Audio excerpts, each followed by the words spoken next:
up, but I think we'll go ahead and begin this training. Welcome on behalf of the Michigan Department of Education. We are here today to talk to you about the Michigan Early Literacy Professional Learning that is offered through 35A10 LETRS training. And this is an informational webinar. As you know, the memo came out last week and there's been a lot of information. So we've had a lot of questions. And so this is really just to get more information into the hands of those who are interested in learning and to find out more about what LETRS is. So my name is Shelley Probstel. I am the literacy manager here at the Michigan Department of Education in the Office of Educational Supports. And with me is my pal, Kelly. Hi, I'm Kelly Flaminio. I'm the Early Literacy Grant Coordinator with MDE in the Office of Educational Supports. I probably know many of you through work with various other 35A grants, but I will be supporting this LETRS grant as well. Thank you, Kelly. Also with us today is the Lexia team. So when this funding came through, we immediately got on board and started having meetings with the Lexia team, and we are excited to have them here with us today. We have Toni Backstrom, and she is going to be talking to you about the details and the ins and outs of the LETRS training, and also Scott Hynek. So thank you and welcome for joining us and supporting Michigan in this great adventure. Our goals today are to really learn about what this Michigan Early Literacy Professional Development offering is. And I'm excited for all of you to learn more about this. I would say about a year ago, I went through the entire training because I really wanted to know what it was that this offering has and what I could gain from it. And I walked away with some significant learning. So I'm excited for you to hear the details today and kind of hear about what this learning will be. And I want you to understand what the structure is of LETRS, how it works. It's defined very clearly, and in the registration process, we kind of mentioned that you're going to have options, and you're going to know what are the expectations once your cohort begins. So you're going to hear about those details today. And then we're going to talk further about how you can register and what is the process. We've had a lot of great questions, so we'll hope to address those today in today's webinar and hopefully leave you really understanding what it is and if it's right for you. So this is a professional learning opportunity, and we're going to talk about the purpose and the funding at this point. Really, the purpose of this is to provide early literacy professional learning to increase teacher knowledge and effectiveness by providing training that is scientifically based and will foster direct, explicit instructional techniques in reading, writing, spelling, and language for pre-K to K3 teachers.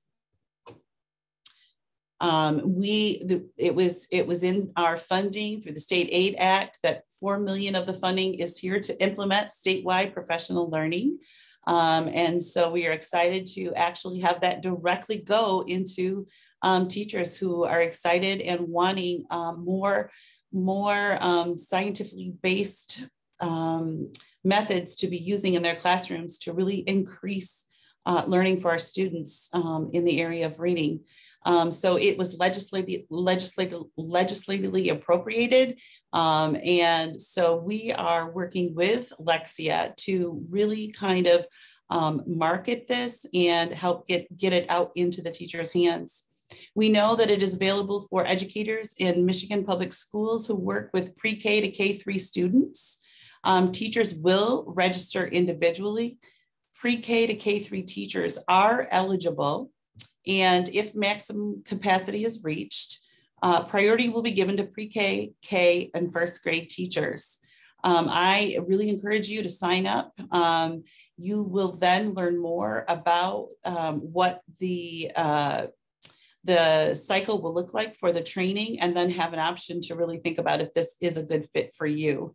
You will be in cohorts, and you're going to learn more about that. I'm going to hand the presentation over to Toni now, and she's going to give you an overview, talk about the materials and the expectations. Thank you very much, Shelley, and Kelly as well, for helping us do this today. We're really excited to be here with all of you. I love to see that a few folks are typing their questions in the chat area. Please feel free to do so. Use that chat area or the Q&A section. We'll be answering them as we go along. The two teams will, if we can. We might, if a question comes in, interrupt and have it connect back to what we're talking about in the moment. And we will also, at the end, come back and make sure that we've answered those questions. Even if there's a question we might not have the answer to right now, we'll make sure we acknowledge it and that we write down who it is to make sure we get those results and resolution back to you. When we talk about LETRS, LETRS is an acronym that stands for Language Essentials for Teachers of Reading and Spelling. This is an investment in you as educators in the state of Michigan. It is not another curriculum. It is not another intervention program or a tool. This is an investment in your background knowledge and expertise. It's going to provide an understanding of that scientific reading research that helps you to understand why some students struggle with reading, how students learn to read and to write, what's actually happening in the brain, what tools should you use in which situations, what are the best practices, and how do you apply all of that learning to what you're doing in the classroom every day. It's really going to help you be the very best teacher that you can be with that additional understanding of that science that you likely may not have been given in a similar way yet. Now we know that across Michigan, there has been great opportunities for professional learning to take place. And a lot of that has been around that science of reading. All of that is wonderful, and it will better prepare you for the even deeper learning that's going to take place in LETRS. When we think about LETRS and why we're doing this, many states, Michigan included, look to other states and try to maximize learning that other states have done. And one of the states that's getting a lot of attention in the last couple of years is the state of Mississippi. Well, Mississippi will tell everyone they still have a ways to go. They are so proud of the progress that they have been making in those elementary grades with their students. In 2013, their legislature passed legislation that required third graders know how to read and to pass those tests at the end of third grade. And when they did that, they also said, we want to ensure that teachers have the deepest knowledge and understanding that they can in order to teach those third grade students. So training with LETRS began for those K-3 students in the state of Mississippi. Now you can understand, as is happening in Michigan with this initiative, all teachers are not trained at the exact same moment. And over the coming years, Mississippi began to see growth. And in 2017, they were one of two states that saw an increase in their fourth grade reading scores on the NAEP exam. And in 2019, they saw further growth in those fourth grade reading scores, being the only state in 2019 to show growth in fourth grade. When we look at what they were able to do, Michigan is going to do some similar work in providing this expertise to teachers that synthesizes 35 plus years of scientific reading research. That research does cover those big 5 components that the National Reading Panel let us all know that are critical to reading success. And we also know when we talk about literacy that there's more that goes into it than only those big 5. We also know that oral language is critical to student success because English is a language-based system. We know that there's an inextricable link between decoding and encoding, reading and writing, and we need to understand that connection. We know that when we talk about language, it isn't just language and oral language. As educators, we need to understand the organization and the structure of language. And so we synthesized all of that research together in one place in LETRS. We provide that through this blended format to educators in order to have that greater impact on student outcomes. So LETRS helps you to be able to determine what you should teach and what tools to use, those curriculums and interventions that your districts have given you access to reach every student when they step into your classroom. We know that not every student needs everything, right? And all students may need differentiation along the way. We want you to recognize exactly what the process of learning to read looks like, what's happening in our students' brains, and then recognize why some students are struggling and how to still give them access to acquire those foundational skills. How to look at assessments, formal and informal. How to utilize the interactions you have with students on a daily basis to inform those instructional decisions you make. And to be able to enhance all of those amazing things that you are already doing in the classroom every day. This course of study will include an online course with a unique username and password for you that you will receive via email, and print materials that correspond to that online course. These are the actual materials that you will receive. That will be done and information will be sent out. During that registration process, we will collect those registrations. There will be cutoff points where then we will enroll all of those currently registered in the course. You will get that information and those materials will be sent out to you.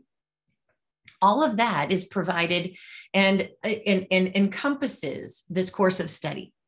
That is 8 units of instruction. It's 8 units of learning that are combined into 2 different volumes.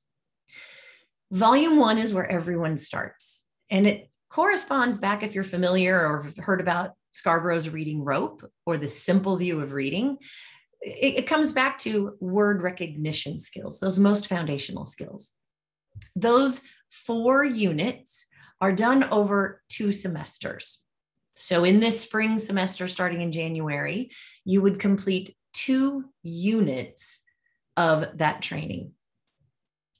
Then in the fall, you would continue with units 3 and 4, and then you would move into volume 2.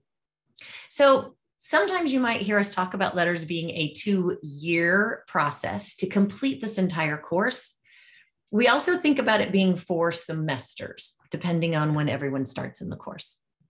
That's really intended so that you have learning over time. It's a lot to learn. It's very deep and broad information. And we want you to be able to learn in small digestible chunks and take back what you're learning to apply it to what you're doing every day, and then come back and learn some more. So each of these units is broken down further into sessions so that they're manageable chunks that you'll have a pacing guide provided to you to help you be able to pace your way through the online work and the reading that goes along with it, and this connection back to your classroom before you then would also attend live training sessions. So what are these expectations we have of you? Let's get down to some of this nitty-gritty. For each of those units, I mentioned that there are sessions, these smaller chunks of learning. There will be that online content that will have you complete. That's including, instructional videos from the experts giving you the research, embedded PowerPoint presentations. There are actual classroom videos that are letting you have a glimpse into what that research looks like in practice in the classroom. There are activities like true, false, drag and drop, multiple choice. There's reading in that text that goes along with that, each of those sessions. There are quick checks for understanding, 5-question quizzes. You have 2 chances to take them, but we want you to be able to check all along the way in case there's any confusions that you can go back and review any of that information. And then there's a bridge to practice activity. I mentioned this connection back to what you do in the classroom every day. You'll actually be creating kind of a mini case study or a portfolio where you're connecting what you're learning back to 2 or 3 students that are in your classroom or that you work with. If we think about each of those sessions, Then when you think about that whole unit, and remember in this spring semester, that would be 2 units that you're complete. You would complete each of those sessions. You'd complete those bridge to practice activities and those little quizzes. And then there's a little bit bigger 10 to 15 question unit assessment to kind of check again your learning that's taken place over that whole unit that you've just covered. And then you'll attend live training for each unit. Those live trainings are 6 hours, so roughly 1 day of training for each unit. We're going to be providing those virtually, lending itself to have a lot more flexibility with schedules. We won't ask you to be in 6 hours of live virtual training at a time. We'll break those into 2 3-hour segments. And during the registration process, you'll have the opportunity to let us know what's going to work best for your schedule from the options that are there, so that you have some say in when those live sessions are going to happen, thinking about all of the pieces that you have going on in your world. So those quick check for understandings and those end of unit assessments, I mentioned they're 5 questions or 10 to 15 questions. I also mentioned you have 2 opportunities to take those. The first time you take them, if you happen to miss any, you'll know which ones you missed. We won't give you any insight into why you missed them. However, you can go back and you can review anything in that online content you've already completed. You can go back and review anything in those print materials. Then you can come back and take it a second time. At the end of each unit in the LETRS content, you'll be presented with a certificate after you've completed that end of unit assessment. There are 2 different certificates, of which you'll receive 1. If you score 80% or higher on average on each of the check for understandings and the unit assessment for each unit, again, 80% or higher average, you'll receive a certificate of mastery. That's the goal that we want everyone to strive for. Remember, you have 2 opportunities to take those, so you have some built-in supports along the way. But we also know that because this content is gated and some, if not much, of this information might be new to many of you, we still want you to have recognition that you completed the content. In the event that your average score is 79% or lower, you will still receive a certificate of completion. There's more information about that as you get ready to kick off into that content, but we did want to let you know that up front. And we know that in Michigan, there is no question that all of you will be able to get that 80% or higher, but we always like to set that expectation from the outset. So we mentioned that bridge to practice to give you a little insight into what that is a little more. At the very beginning in Unit 1, Session 1, we walk you through exactly how to set that up. Remember, I mentioned it's a mini case study. Then in each of the sessions after that very first one, we'll have little activities to take back.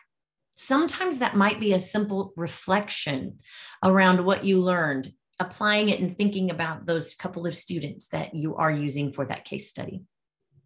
And another one, it might be looking at the tools that you have to use in your classroom and comparing them to that science that you've learned in the classroom. It might be thinking about where your students are in their learning in the moment, where their skill level is, and what those next skill levels are, and how to take your students to that next level. All of that intending to help us each be more mindful and intentional in those interactions with students and utilize that science in those decisions we make in the classroom every day. And then that last piece is that live session that goes with each unit, broken up virtually into 2 3-hour segments. We'll have opportunities for you to select to do those during contract days, in the evenings, on Saturdays, whatever might work best for your schedule as you decide you're going to take on this opportunity. As I mentioned, there will be in that registration process the opportunity for you to let us know what your preference is for those sessions. And then again, I want to be very clear and upfront that there are pre and post assessments for those volumes. So remember, volume 1 is units 1 through 4. Volume 2 is units 5 through 8. Before you start unit 1, there'll be a pretest. It's all multiple choice questions. I imagine many of you, if not all of you, have used a pretest at some point in your career with students to just see where their learning was before you ever actually provided any of the content. That is exactly what this is intended for. We want you to have a baseline of where your knowledge and understanding is around the science of reading that's being presented in units 1 through 4. It's just a baseline. Nothing punitive about it. The score itself doesn't matter. We want you to be able to see your growth to the post-test after volume 4. After you've completed all of that content in volume 1, we want you to be able to see your growth from before you even started to after you've completed. We don't have any expectation or anticipate that anyone will not, again, do that 80% mastery or higher, because you're going to have those little checks all along the way to help you get clarification on any confusions as you come to those live sessions, to converse with colleagues and discuss what you're learning. But we always want to be upfront and let you know that you're going to be able to see the growth of knowledge that you have by completing this work. So what do you need to do? We know that we may have some district folks and administrators on here, as well as individual educators across the state. So if you bear with us for a couple more minutes, we're going to try to get through this and let you know what you need to do next. So if you are a district person or a building administrator, we want you to support your educators in taking part in this opportunity. Encourage groups of teachers in your districts or your buildings to go through these academies together. Encourage them to use that PLC time or grade level team time to collaborate and have those conversations around what they're learning. You might be able to provide additional time if you have groups of teachers that are going through. In fact, you'll see the best results if your entire buildings go through this learning together. We want you to encourage communication with those participants that are going through. As a leader, ask them questions around what they're learning and the impact it's having on what they do every day in the classroom. Ask them questions around that bridge to practice activity. Be involved in their learning as they go through. As we know, you are in everything that you do in your buildings. There are structures in place to allow you to be able to do that here. You also might help them set aside time to be able to do this learning. They will need that time to complete online work, to do the readings or bridge to practices. Is there time in those PLCs for them to complete some of that or work through those lessons? Is there time during early release days or other times that you can help to structure if they are voluntarily coming forward and saying that they'd really like to take advantage of this opportunity? As educators, the first thing we can say is register right away. We do know that there is a limit with the funding that's there. It cannot cover every educator in that pre-K to 3 space in the state. So register early. That's the first thing we have to say. Secondly, bring along your colleagues. Have them come and do this learning with you. Talk to your administrators. Let them know you'll be participating and that they can support you as well. Once you're registered, then you'll get that information on signing up for those live training sessions or the ones that you're assigned to. Schedule the time then to complete that content. Think about that pacing and make time in order to be able to complete those expectations so that you're able to come to those live sessions and be successful, and making sure that it's truly then having an impact in what you do every day so that your students are able to have the advantage of that and have better outcomes. So how do you register? Now that I've said that's the first thing as educators you should do, how do you register? So here is a website The best way to do that is to copy this down. And I'm sure that one of my colleagues, Scott, will type this into the chat box as well so that there's a link that you could just click on. If not, I'll do it as soon as I'm done presenting. This is a landing page where you can get all kinds of information around this initiative. And if you note, just on the right-hand side of that page, there's a yellow button that says register. That takes you directly to the registration page.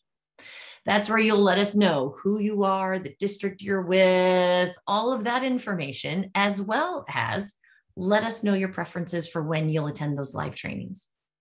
We're going to have you check a couple boxes to let us know that you recognize that this is going to take a little time and you're committing that you're going to commit to this because this really is an investment in you. The legislators, the leaders at DOE, the leaders in your buildings and districts recognize that you have a lot on your plate and that when you know more, you can do more. You can have greater success. And they want to empower you to be able to do that. So here's where you register right on that landing page. You can also come back at any point and log in once you have your usernames and passwords assigned, which will be later in December if you're in those first rounds, and other resources that'll be listed there as well. And when you have questions, our contact information is on that landing page as well. There will be a frequently asked questions page that will be up there shortly. We're making sure we've tried to anticipate all of the questions that we imagine are going to come up, and we will update that periodically along the way. But we also know that sometimes your question might be unique and it may not be a frequently asked one. So our contact information is here as well so that you can reach out at any time. That covers what we thought was most important today to share with all of you. I know I've seen chats coming in and questions coming in, and I want to make sure that we take a moment to allow any additional questions come in.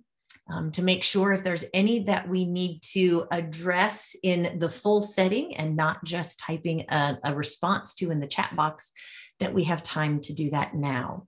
So if you have any questions, please type them in the chat area or in the Q&A.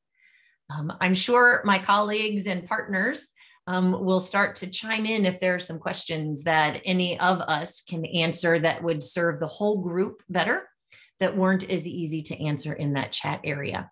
As we do this, first of all, thank you all for taking the time to be here with us today. From Lexia, thank you to our MDE partners for having this opportunity, not only for the educators to experience and take part in this learning, but also to have the opportunity to be here today. And let's jump into the questions.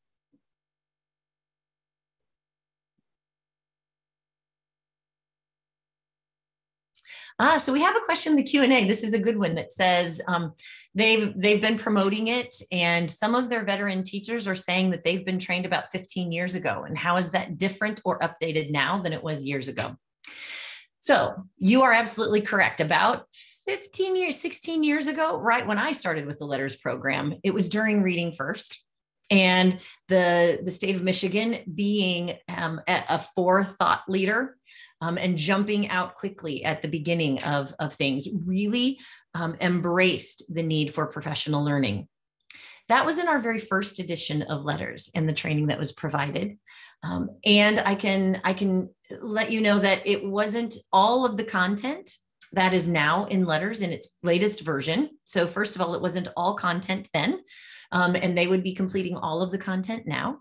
And as you might imagine, there has been a lot of refinement within the research that was valid 15 years ago, still is.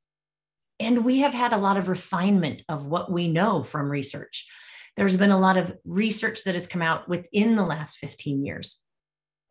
This latest edition of LETRS that is being utilized here was released in 2018. And in those live sessions, we continue to bring in even the most recent research. So our trainers and experts work directly with the author team and have quarterly updates where they continue to bring in the very latest research into the training. So we have updated the training in its structure, in its breadth and depth from what they would have received 15 or 20 years ago. And it's all of the latest research. If our district has 2 LETRS trained facilitators, are we able to support their unit training? So we do have some certified facilitators with this latest edition. We would have to have a little more detail, and so you could reach out to us directly to help you work through that. If they were certified or they were certified to train in previous editions, that's very different than the edition that we are using now.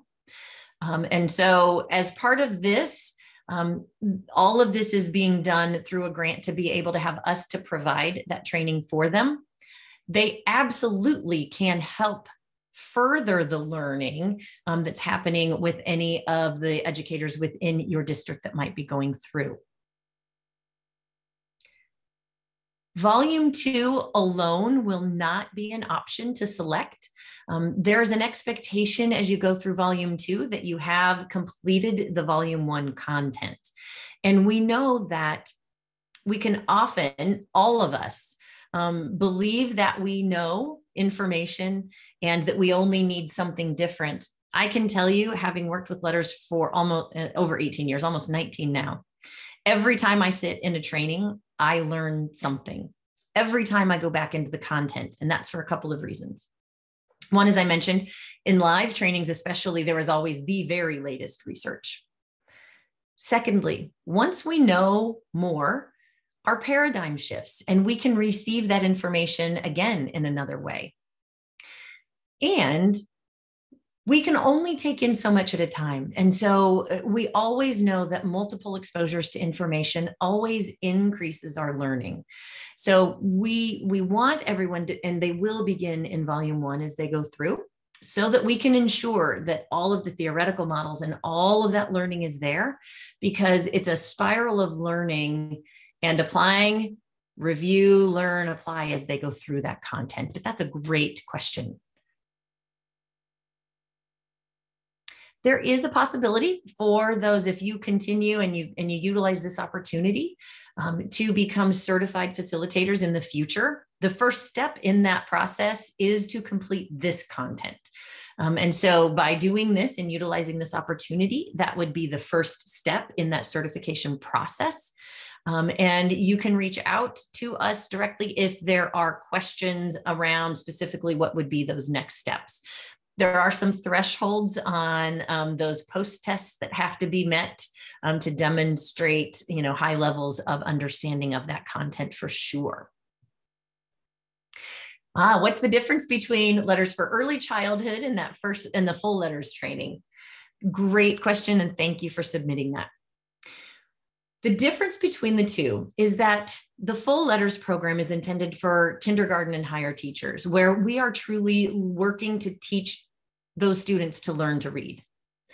In early childhood, by that definition of the early childhood LETRS option, is for pre-K and in that pre-kindergarten space. In that space, we're not intending to have to teach them to read earlier, but we want pre-K teachers to be really intentional in all of the activities and all of the play that happens in that setting to prime the neurological circuitry in the brains of those littlest learners so that they're ready to jump into learning to read when they reach kindergarten. Because of that, the content is not as dense and it's not as broad. There's not as much content. So LETRS for early childhood does not take as long to complete and really focuses only in that pre-kindergarten into the very beginning of kindergarten stage. It would not be the best option if educators work with kindergarten students and higher. It's really for those pre-K teachers. So I hope that answered that question. Can special educators apply and attend? Team, correct me if I am speaking out of turn, but I believe educators who impact and work directly with students in pre-K through grade 3 are able to apply and register, correct?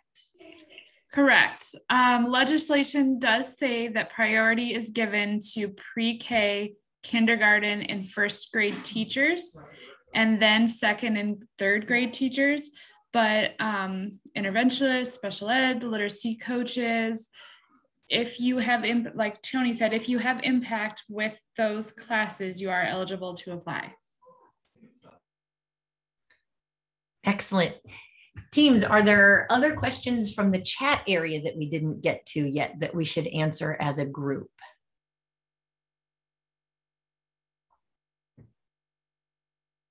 I think district admins is one that's asked about, as well as instructional coaches to attend training. And I think we answered that.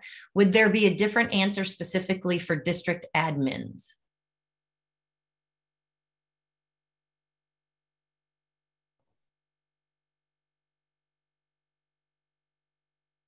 I don't think so. It'll just fall again with the priority. Perfect. There's a question about the difference between LETRS and Orton-Gillingham training that was offered. Training that was provided was, I can speak kind of generally, if we're talking about the Orton-Gillingham kind of system and approach, there are many intervention programs that are OG based, so they utilize a lot of those methodologies. The science and the research behind those Orton-Gillingham methodologies is based in the same science as LETRS.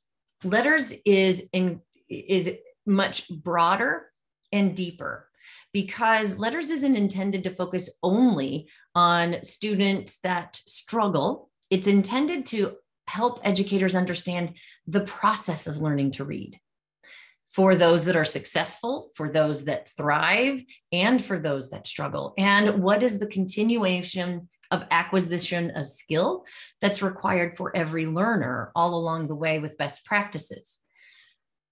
I'm not sure if that really answers the question, since I'm not familiar with exactly what that Orton-Gillingham training was. I'm not sure, Shelley or Kelly, if that's a question that you can answer. If not, we can try to get you a more detailed answer on that one. Yeah, we can work on an answer. I'm not familiar with the program very well.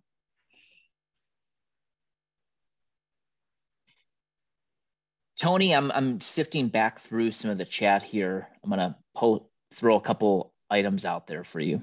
Okay. Okay. All right. One of them is a question from Kristen. Is this more of a pedagogy or resource program? Can it integrate with whatever curriculum we currently use? So this is the science and research. So there are some best practices around pedagogy and lesson planning formats, et cetera. It can be applied to any research-based curriculum or intervention that you're using. It will also give you strategies and best practices that you can pull in to supplement whatever you're already using in your classroom. It will help you begin to look critically. I think we all recognize that there is no one curriculum or intervention that works for every single student because of the way that they're constructed and built. And for any given lesson, there might be a weakness in a lesson that, by understanding the research and that science, you will know how to support and supplement that given lesson or this section of lesson planning or those other pieces. So this is all the background knowledge that underlies your ability to best utilize all those tools that you have access to within your classrooms. So hopefully that answered that. Thanks, Tony. I have another, there's two questions that I'm gonna combine here because I think they're similar. Can a teacher who just bought this resource through the school join the cohort for the discussion piece? And connected to that, someone had asked that if the teachers in a building participated in this, could the admin join as an observer?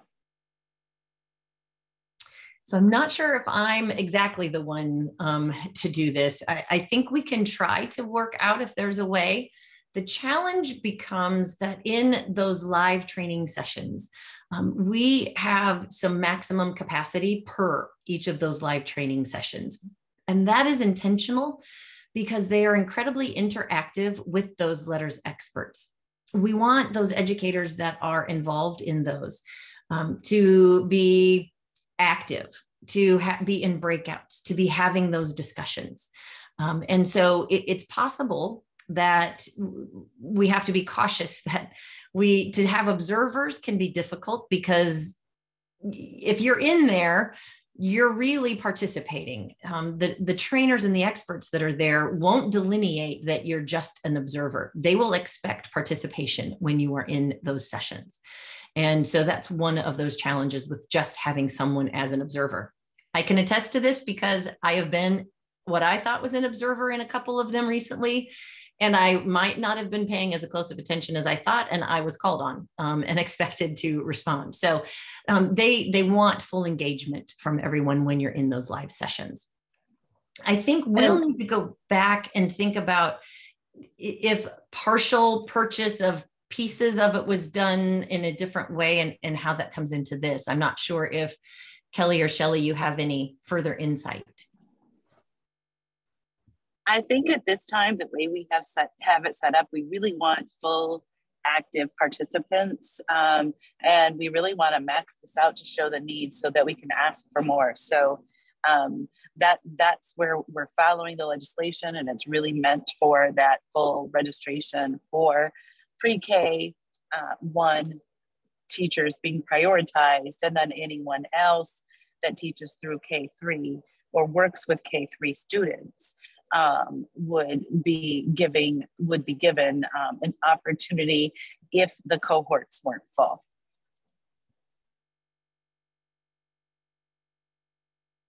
So I hope that answers that question. I'm trying to go through as well, Scott, and I'm seeing some can literacy coaches, be in, can admins do this? And so if for some reason you're feeling like your question isn't being answered yet, feel free to type it in again so that we can try to make sure that we don't miss any. Tony, I found one in here. Would the 2 to 3 students have to be the same students in the fall? I'm assuming this might have to do with the bridge to practice or utilization with particular students. So we know that in the spring, your students are going to likely be different than next fall. And so it does not have to be the same students. We know that you can pick up and you can continue on with that bridge to practice activity with the new students that you have access to when you're going into that new school year. There have been some places where some of those participants have wanted to go back with their new students and use some of those bridge to practice pieces that they did in the spring in those first couple of units to help them build that full picture. You're more than welcome to do that if you'd like to, but that would not be the required expectation. It would be that you could use those new students in the fall that you have access to.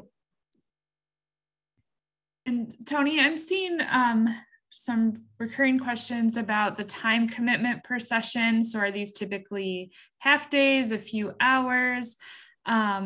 Also, there's a question about college credits. Absolutely. So when we think about the time commitment, there are kind of some different pieces. We have those live sessions. Those will be 6 hours per unit, broken up into 2 3-hour sessions. And so that's one piece. And then we think about that asynchronous work that you're doing independently. Included in that is the online, the reading, and the bridge to practice. And if we think about those 2 segments, and we think about that per session, if that makes sense. So in units 1 and 2, for instance, that will be this spring, there are 8 sessions per each of those units. For those 3 segments, the online work, the reading, and the bridge to practice, all 3 of those together typically will take an hour, hour and a half, maybe at the longest 2 hours. Now, I gave you a range right there. And why did I do that? People read at different rates.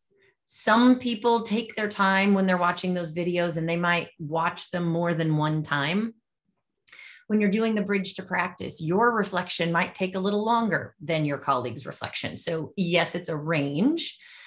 With that online content, we do give you an estimate as you start each session of each of those 3 pieces and what the time commitment it will take. I will also tell you that it should not ever exceed that time estimate that we give you, because we want you to be able to plan your time accordingly. If we think about that as kind of that hour and a half roughly for those 3 components that are then in addition to those segments per unit that you'll do in those live trainings, if you can spend an hour to an hour and a half a week, that gives you plenty of time to complete a unit in about 8 weeks, which is when those live sessions would begin to be provided. That doesn't have to be all done at one time either, because remember, it's those 3 different components. It could be 10 or 15 minutes here, 10 or 15 minutes another day as you move through. When we think about completion of all of this content, there are a couple of options. Well, really one option when it's being provided for you in this kind of format, if you'd like to receive graduate college credit. We have an agreement with the American College of Education that you can have credit transferred from them. And we can make sure that there's information on that website if you need access to it, so that you would be able to take that opportunity. We can explore as well if there are other opportunities for credit, but that one is existing and ongoing, so it is already there. We are also working toward having LETRS count towards those clock hours that educators are required to clock in. So know that that information will be available on the website as that approval becomes available.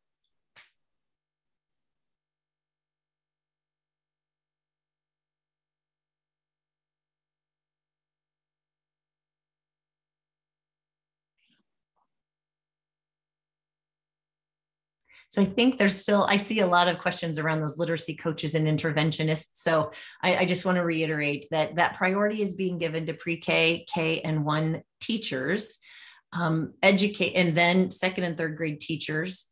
Our understanding is that educators that impact the classrooms of pre-K through 3 would be eligible as well. And again, all of this is based on the availability of that funding that was provided. And as we show that there is the demand, we anticipate that there could be an opportunity to go back and to demonstrate that there is demand with an attempt to secure additional funding as it's needed. So again, that register early is really critical. Connection to literacy essentials. So I mentioned that there earlier when we were presenting that many of you may have had some of this information before. Literacy essentials, and again, I am not from Michigan, so if I say something that isn't completely accurate, my apologies.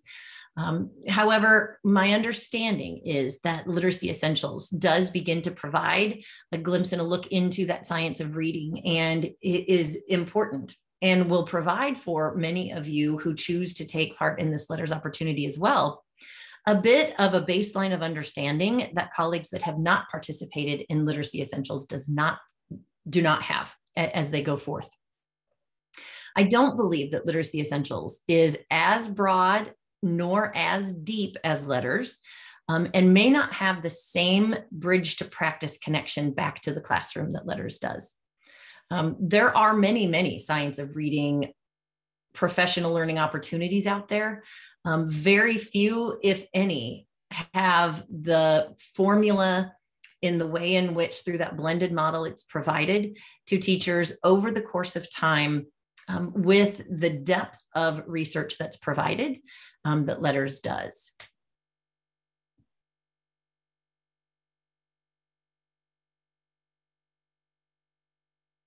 So for educators that work solely in that pre-K space, there is a separate course for pre-K.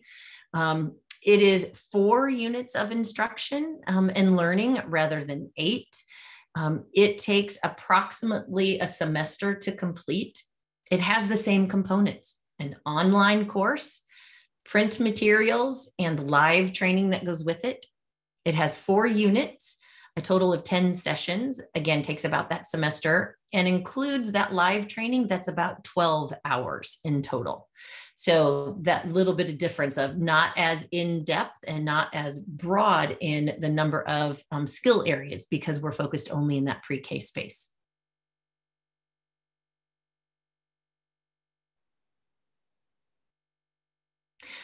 Oh, Lacey, thank you for sharing some personal reflection on the difference between LETRS and literacy essentials. Having gone through it, I think that's more powerful than probably anything I could say to really delineate the difference between any difference. So those of you that might have had that question, if you look in the chat area, Lacey was able to kind of give her personal perspective, having attended both of those trainings in the past. Tony, there's a question about, is there continued learning built in after the 2-year commitment? And is there any additional cost to staying certified?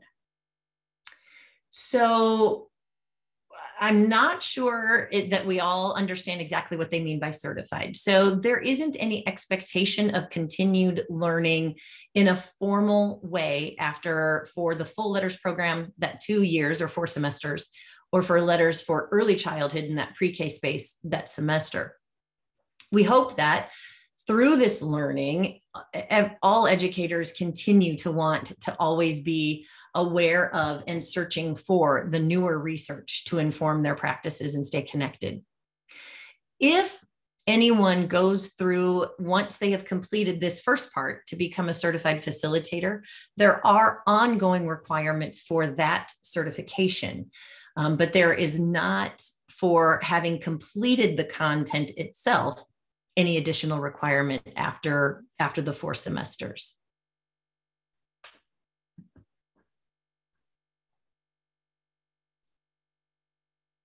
And I know there were a couple of questions about people interested in later cohorts, so cohort 3 or 4, if they should register now or if they should wait. So if enough people register for cohort 1 and want to start right away, we would need to attempt to find more funding for everyone. So it will be on a first come, first served basis in that regard. You are welcome to register, and I think would not click. And I'm going to look to my colleagues to remember if we have a section of I want to start right away, or if there's I want to start later. And if not, that we should make sure that we're delineating that somehow. And Scott, if you have something you want to jump in, feel free. The challenge always will be that if there are enough that sign up and want to be in the first cohort, or the first starting this spring, there may not be an opportunity. That's not guaranteed. It's only until the funding is utilized.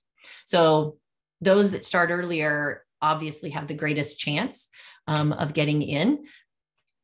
Also know that we're willing to let all of those that have been involved in this will continue to champion as the demand is there for additional funding, so that all educators would have access. And there's a question that if someone wants to take the training outside of this grant, how much is the cost of the training? So we would want them to reach out directly to us if they would like to do it as part of their district or separately, that you can reach out to us and we can send that to you. There are some variables that are all a part of that. And so it's not a one price per person to just say easily. It's which course is it? How many are they going to do any of those days on site at any point versus only virtual, and those pieces. So we are happy to have that conversation with you if you want to reach out to us directly separately.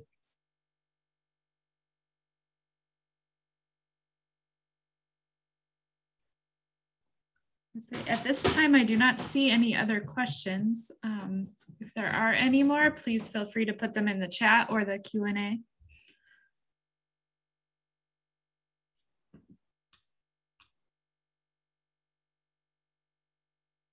While we're waiting to make sure, again, want to take this opportunity to thank all of you for taking the time to be here with us this afternoon. We know that all of you are incredibly busy. We are really excited about this opportunity to work with all of you, working with MDE and the legislators to truly have an impact on the students long-term in Michigan. Hey, Tony, I went just as a quick follow-up, you had asked and one of the questions with registration was if I wanted to add an interest in a later potential cohort. There is a question in the registration that identifies whether you're applying for the current available participant seats or for a future. So the answer would be, please, yes, register. And there is a question that does address that or give you an opportunity for future registration if this current cohort is not something that you can do right now. So we encourage you to sign up still. Perfect. Thank you for checking on that, Scott. So yes, register early. That is the key, whether you want to start immediately in January or if you want to delay that, please go ahead and get registered. So we're tracking that demand and that desire to be part of the work. We've had the question, yes, we have been recording this, and yes, it will be made available. I don't know, it's probably a couple days usually in order for all of the behind the scenes work that has to take place for these. And Kelly and Shelley, I'm not sure where you typically, is there a place that typically these would be housed so that folks can find it? Yep, so we do have a LETRS web page that we would post this recording to. I can put the link to that in the chat, but we will share, once it's posted, I can share out through our ELA listserv as well. And then we can probably, I'm not sure if there'd be a formal announcement or not. But yes, we should have the recording, I would say, up within a week. And I will put where you can find that in the chat right now. Oh, if I move my mouse to check the chat box, sometimes it means that I'm moving the slides too, so I apologize for that.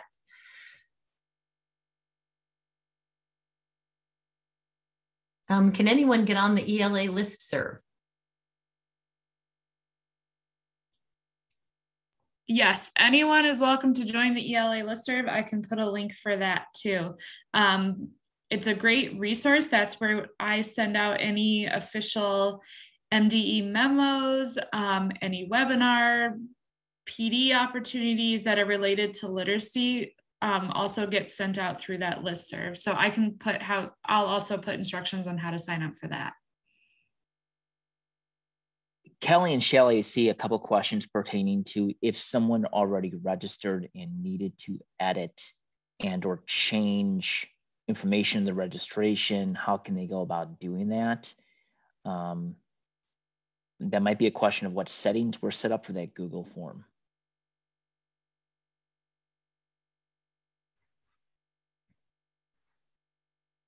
I'm trying to look at that. I don't see anything that prohibits someone from going back in. No, what I would recommend is that they email the LETRS email box if they have problems editing. They should be able to do that. Yeah, I don't see anything that says only one response. So they should be able to go back in and edit what they already submitted. And I think, Shelley, to your response too, I think somebody had a question pertaining to learning about the program. If they changes their responses, you can always go to the email that's in the chat as well for further questions or to provide information to us to help guide what you submitted. The mde-letters@michigan.gov.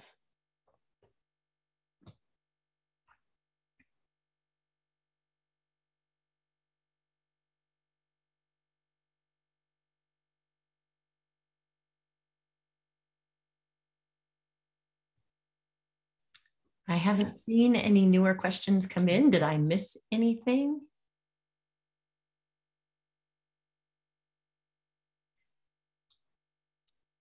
feel like we've hit most of these as we scoured through. Maybe if anyone, again, once more, if we didn't hit your question, if you want to add it one more time here into the chat, just to make sure. And thanks to the whole team for helping try to scour through all and make sure that we got answers for everyone.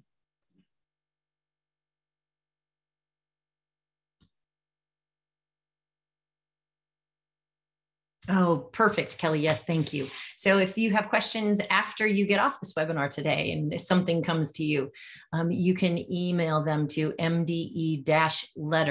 Again, it's that acronym, LETRS, at michigan.gov. And that will also get your questions answered.